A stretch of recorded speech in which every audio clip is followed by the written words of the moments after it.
Hello guys, আসসালামু আলাইকুম। সবাই কেমন আছেন? আশা করি ভালো আছেন। আপনাদের দয়া উপর আল্লাহর রহমতে আমিও ভালো আছি। আজকে রান্না করব মুরগির মাংস দিয়ে তেহেরি। এই রেসিপিটি অবশ্যই ট্রাই করবেন। অল্প উপকরণ দিয়ে এই রেসিপিটি খুবই মজাদার।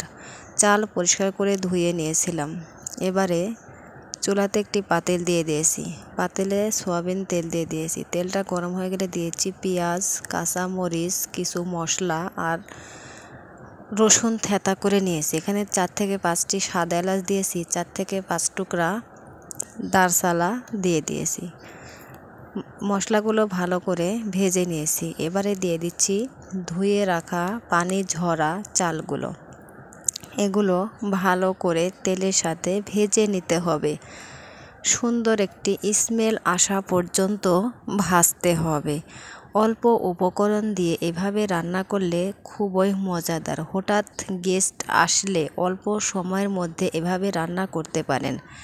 আমি অন্য একটি চুলাতে মাংস কষিয়ে নিচ্ছি। মুরগির মাংস কষিয়ে নিতে হবে। এখানে আমি হলুদ দিব না, হলুদ ছাড়াই কষাতে হবে। এই যে দেখুন, চালগুলো ভাজা হয়ে গেছে। এবারে দিয়ে দিচ্ছি কষানো মুরগির মাংস। মুরগির মাংসে মশলা একটু বেশিই দেওয়া আছে, সেজন্য আমি চালে মশলা কম দিয়েছি। এভাবে অবশ্যই আপনারা এই রেসিপিটি ট্রাই করে নেবেন। এবারে মাংসগুলো ভালোভাবে চালের সাথে নেড়ে চেড়ে নিতে হবে। এই যে দেখুন কত সুন্দর করে আমি মাংস আর চালগুলো মিশিয়ে নিচ্ছি। ভালোভাবে মেশানো হয়ে গেলে এবারে দিয়ে দিতে হবে পরিমাণ মতো গরম পানি। আমি এখানে গরম পানি অ্যাড করেছি। অবশ্যই আপনারা গরম পানি অ্যাড করে নেবেন।